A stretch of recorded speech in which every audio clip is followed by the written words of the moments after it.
Welcome to Ashif YouTube channel. கொழுக்கட்டை செய்வது எப்படின்னு சொல்லி பார்க்கலாம் ஃப்ரெண்ட்ஸ். இங்கே பாருங்கள், பச்சரிசி மாவு சுட தண்ணியில் பிசைஞ்சு வச்சுருக்கோம். கொஞ்சம் உப்பு போட்டு இந்த மாதிரி உருண்டையாக பிடிச்சு வச்சுக்குங்க.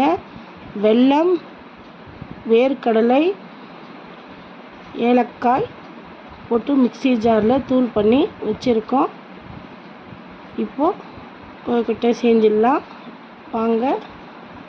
இந்த பாருங்கள், இந்த மாதிரி உருண்டையாக பிடிச்சு வச்சுட்டு இந்த மாதிரி உங்களுக்கு என்ன மாடலில் வேணால் கூட செஞ்சுக்கலாம், ரவுண்டாக வேணால் கூட செஞ்சுக்கலாம் ஃப்ரெண்ட்ஸ். சப்ஸ்கிரைப் பண்ணாதவங்க என்னோடய வீடியோவை சப்ஸ்கிரைப் பண்ணிக்கோங்க. பாருங்கள், கொழுக்கட்டை இந்த மாதிரி உங்களுக்கும் கொழுக்கட்டை பிடிக்கும்னா லைக் பண்ணுங்கள்.